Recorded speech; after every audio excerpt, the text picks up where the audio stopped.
प्रभु आप लोगों के साथ हो और आपकी आत्मा के साथ। संत मत्ती के अनुसार पवित्र सुसमाचार। हे प्रभु तेरी महिमा हो। यीशु ने महायाजकों तथा जनता के नेताओं से कहा, आप लोगों का क्या विचार है? किसी मनुष्य के 2 पुत्र थे। उसने पहले के पास जाकर कहा, बेटा जाओ, आज दाखबारी में काम करो। उसने उत्तर दिया, जी हाँ पिताजी। किंतु वह गया नहीं। पिता ने दूसरे पुत्र के पास जाकर यही कहा। उसने उत्तर दिया, मैं नहीं जाऊंगा।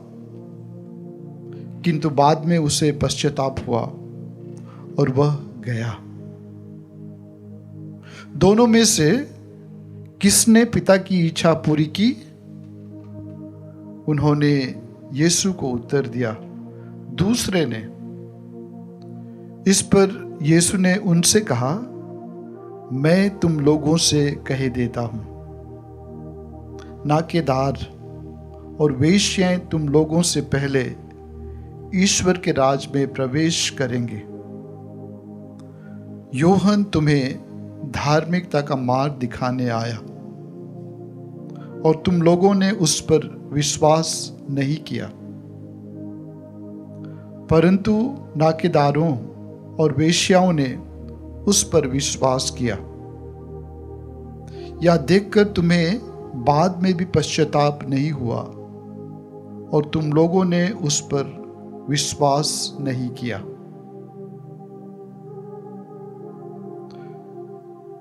यह प्रभु का सुसमाचार है। हे क्रिस्त तेरी स्तुति हो। पहले बहुत धर्मी था, लेकिन बाद में वो बिगड़ गया। पहले बिगड़ा हुआ था, लेकिन बाद में सुधर गया। ऐसे कई लोगों का मेरा अनुभव है। मैं एक ही लड़का का जिक्र करना चाहूँगा। पल्ली में जब था मैं, उस लड़का छोटा 5वीं 6वीं में पढ़ता था, अच्छा लगता था। संडे के दिन एक आदर्श क्रिस्ती बच्चे के तौर पर चर्च में घुसते ही सिर झुकाता था। सबसे पहले स्थान पे मिसा के समय बैठता था और बहुत ही भक्ति भाव से भाग लेता था। सबको जलन होता था कि ये किसका लड़का है, इतना आदर्श। बहुत साल के बाद मैं उनके परिवार से मिला, उनके माता पिता से। मुझे मालूम नहीं था कि उस लड़का का क्या हाल है। फिर माता पिता को भी थोड़ा बताने में शर्म आ रहा था। फिर भी उन्होंने इनडायरेक्टली मुझे कहा, फादर अभी थोड़ा सा पहले जैसे नहीं है। मुझे भी थोड़ा सा अफसोस हुआ। हम लोग उसके लिए काफ़ी उम्मीद करते थे बचपन में, और कई ऐसे उदाहरण भी है। मैं और एक व्यक्ति को मिला, 1 माह पहले की बात है। नशे में डूबा हुआ था और खुद मेरे सामने जब बैठा था तो बोल रहा था कि मैंने क्या क्या नहीं किया। फिर मुझे डी एडिक्शन सेंटर में भर्ती कर दिए और जो कुछ भी हुआ अच्छा हुआ। अभी मैं बिल्कुल ठीक हूँ। तो दोनों प्रकार के लोग हम हमारे दैनिक जीवन में मिलते हैं। अच्छे लोग कभी कभी बुराई की ओर चले जाते हैं और बुरे लोग कभी कभी अच्छे राह पे चले आते हैं। पश्चाताप है ना, पश्चाताप करना, पश्चाताप करके प्रभु के पास लौट आना, रिटर्न, प्रभु की ओर वापस आना। आज्ञा का उल्लंघन करना अर्थात मैं मेरे पिताजी का कदर नहीं करता हूँ। मैं एक प्रकार से इनडायरेक्टली बोल रहा हूँ कि आप मेरे पिताजी नहीं हो। मैं उसकी ओर नहीं जा रहा हूँ, मैं उसकी ठीक विपरीत उनको अपने पीठ दिखा करके जा रहा हूँ। और पश्चाताप अर्थात यही है कि मैं अपने पीठ ना दिखाऊं, लेकिन मैं टर्न होता हूँ और अपने पिताजी की ओर आता हूँ। प्रिय भाई और बहनों, उसी प्रकार सुसमाचार में भी हमें ये घटना भी दैनिक घटना है। कई लोग मुंह से तो सेवा करते हैं लेकिन कर्म से नहीं। दो लड़के, इनमें से यीशु ने सही पूछा, इनमें से कौन? और लोगों ने सही कहा। तो हमें बेहतर, है ना, बेहतर, इन दोनों में से बेहतर कौन? बेहतर होना है हमें। और यदि हम पिता के उचित योग्य संतान हैं और उनसे प्यार करते हैं तो हमें आज्ञा का पालन करने में कोई परेशानी नहीं होगी। हम बोल सकते हैं कि ये व्यावहारिक नहीं है, आदर्श है। दोनों है, व्यावहारिक भी है और आदर्श भी है। और वो आज के दूसरा पाठ में फिलिप्पियों को पत्र लिख करके संत पौलुस यीशु का उदाहरण देख करके कहते हैं कि यीशु में हमारे सामने एक आदर्श और एक ज्वलंत उदाहरण है, जो कि आज्ञाकारिता पुत्र, आज्ञाकारिता पुत्र। सुसमाचार का संदर्भ यही था कि यीशु मंदिर से बिजनेस जो कर रहे थे उनको हटा रहे थे, शुद्धिकरण कर रहे थे। फिर लोगों ने पूछा, अधिकार, आप किस अधिकार से ये कर रहे हैं? यीशु उनको फिर उत्तर पूछा, यूहन्ना का बपतिस्मा ईश्वर से या मनुष्यों का? फिर इसी प्रकार बहस छिड़ गया। उसी के संदर्भ में प्रभु उनको ये दृष्टांत सुनाते हैं दो पुत्रों का। और यहाँ पे सांख्यिकी तौर पर यही कहा जाता है, जो लोग अपने आप को प्रभु के करीब सोच रहे थे, स्वर्गराज उनके लिए रिजर्व है सोच रहे थे, मसीह आने से उन्हीं को दर्शन होगा, और वो सोच रहे मसीह उनके पक्ष, वे मसीह के पक्ष, वो लोग फरीसी और शास्त्री लोग थे। और जो पापी थे, वेश्य थे, उनके प्रति इनकी दृष्टिकोण, रवैया, ये तो कभी भी अगले 10 जन्म में भी प्रभु के पक्ष या स्वर्ग में प्रवेश नहीं कर पाएंगे।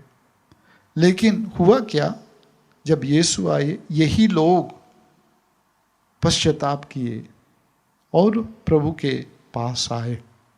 तो कोई भी प्रभु के संतान, संतति स्वर्ग राज का अधिकार पा सकता है, बस पश्चाताप से। आज के दूसरा पाठ में सुंदर ढंग से संत पौलुस फिलिपियों को संबोधित करके कहता है, प्रभु के मनोभाव धारण कीजिए। प्रभु के मनोभाव, एक मन, एक हृदय, एक मत और प्रेम के सूत्र में बंध जाइए। और यदि हम ईश्वर को खुश करना चाहते हैं, इस प्रकार मेरा आनंद परिपूर्ण बना रहे। प्रभु का प्रेम किस प्रकार पूर्णतया सिद्धि हो जाएगा, जब हम एक मन, एक हृदय, एक चित्त और प्रेम के सूत्र में बांधे जाएं। तो प्रभु उस स्थिति में प्रभु का प्रेम परिपूर्ण हो जाता है, प्रभु को आनंद आता है। और कौन सी बातों को प्रभु हमें कहते हैं कि ये नहीं करना चाहिए? दलबंदी, ग्रुपिज्म, मिथ्याभिमान, ढोंगीपना, या अपने को जितना अभिमान उससे भी ज्यादा दिखाना। लेकिन प्रभु कहते हैं उससे हमें दूर रहना है। हर व्यक्ति दूसरों को अपने से श्रेष्ठ रखे, बहुत मुश्किल। कोई भी केवल अपने ही हित नहीं, दूसरों की हित पर भी ध्यान दे। ये सभी बातें है ना। प्रभु दलबंदी किए नहीं, मिथ्याभिमान में भी नहीं, दूसरों को अपने से श्रेष्ठ या इज्जत दी, जो कुछ नहीं थे उनको कुछ बनाया, उनको पहचान दी। और ये तो कहना ही क्या, अपने खुद को भूल गया, दूसरों का ख्याल किया। और मेरा अनुसरण कीजिए, अर्थात इस प्रकार मसीह का हमें अनुकरण करना है, ना सिर्फ व्यक्तिगत जीवन में लेकिन सामूहिक।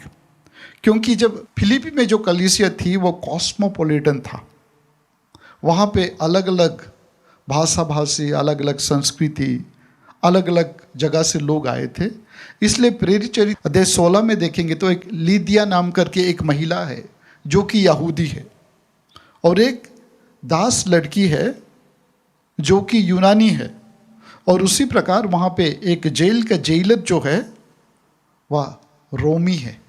तो अलग अलग प्रकार के लोग हैं। तो इनमें दलबंदी हो जाना, स्वार्थी हो जाना, स्वाभिमान हो जाना कोई आश्चर्य की बात नहीं है। और इस संदर्भ में प्रभु उनसे कहते हैं कि मेरा अनुसरण करो। तो इस पाठ को देकर के लोग यूनानी में कहते हैं केनोसिस, अर्थात सेल्फ एम्प्टिंग, अर्थात अपने आप का खुद का परित्याग करना, है ना। और आगे चल के इस पाठ में हम पढ़ते हैं, ईश्वर होते हुए भी, ईश्वर के बराबरी होते हुए भी हमें मानव का रूप धारण किया, है ना। ईश्वर के बराबरी, है ना। अंग्रेजी में कहते हैं everyone benefits he born in a privilege family. यदि शाही परिवार में किसी का जन्म हुआ है तो उन्हें सोने की चम्मच से खिलाया जाता है, और इससे उसको फायदा होता है और उसकी गलती नहीं है। लेकिन बात यह है कि आप अपना प्रिविलेज का किस प्रकार इस्तेमाल करते हो। जो भी शाही परिवार में, प्रिविलेज फैमिली में जन्म लेता है, सभी खराब नहीं होते। जैसे यीशु मसीह में देखते हैं, वो प्रिविलेज्ड, ईश्वर के बराबरी, फिर भी हमारे रूप धारण किया, विनम्र, अपने आप को हमारे जैसे बना दिया, विनम्र। तो हमारे सामने प्रभु के रूप में एक सुंदर उदाहरण है जिनको कि हमें अनुकरण करना चाहिए। हमें एक हिसाब से कहे तो यीशु मसीह के रूप में एक आदर्श क्रिश्चियन है, जैसे हमको भी बनना है। आमतौर पर हम हमारे जीवन में देखते हैं लोग एक दूसरे के ऊपर, एक दूसरे को प्रभावित करने की कोशिश करते हैं, अपनी छाप या इंप्रेशन छोड़ने की कोशिश करते हैं, और दूसरों को खुश करने की कोशिश करते हैं। और ये सब क्या होता है कि जब ये प्रयास करते हैं तो निश्चय ही समुदाय में कुछ प्रकार का द्वंद्व, डिस्कॉर्ड या दलबंदी स्वाभाविक बात है। इसलिए प्रभु कहते हैं सबसे पहले दूसरों की सोचो। और विनम्रता का अर्थ यही है कि मैं अपने आप को भुला दूं। और जब मैं सोचता हूं कि मेरे पास विनम्रता है, उसी समय मैं इसको खो देता हूं। विनम्रता एक ऐसा नहीं कि कोई क्वालिटी आपके पास अलग से है, यह तो आपको मालूम ही नहीं पड़ेगा। जिस समय एहसास होगा कि मैं विनम्र हूं, वो तो घमंड है। और यीशु में हम वही देखते हैं, यीशु का मनोभाव के अर्थात खुद को भुला देना, खुद को भुला देना और दूसरों की चिंता करना, दूसरों को अपने से श्रेष्ठ मानना। और इस प्रकार की मनोभाव होने के लिए हम बुलाए जाते हैं, और इस प्रकार का मनोभाव होगा तो हम स्वर्गीय पिता का और अपने सांसारिक पिता के आदेशों का पालन करेंगे। क्या हम अपने आप को कुछ प्रश्न पूछ सकते हैं? मैं अपने ख्रिस्तीय होने का गौरव महसूस करता हूँ। एक प्रकार से ईश्वर के परिवार में जन्म लेना एक प्रिविलेज पोजीशन है, लेकिन ईश्वर के परिवार में जन्म लेना, इस विशेषता को मैं अपने लिए स्वार्थ भाव से या दूसरों की सेवा के लिए सही उपयोग करता हूँ। क्या मैं कुछ बातों में अपनी स्वार्थता को इतना अपने अधिकार के तौर पर दिखाता हूँ? हमें याद करना है, परफेक्ट मैन, निर्दोष व्यक्ति और आदर्श व्यक्ति क्रूस पे मरा।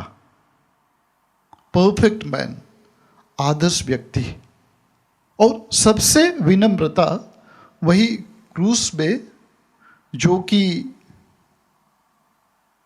खूंखार डाकुओं के लिए रिजर्व था, उस प्रकार मना।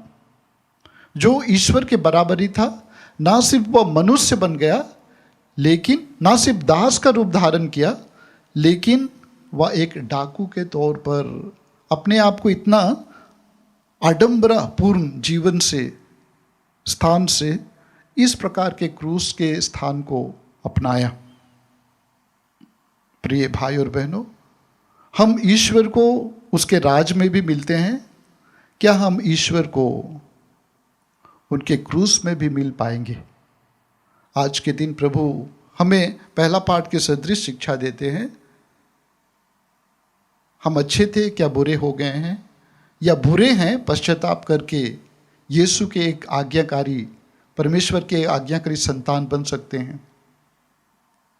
शायद देर हुई नहीं है, सुसमाचार के आधार पे हम पश्चाताप करके प्रभु के पास आ सकते हैं, और यीशु मसीह हमारे एक आदर्श है।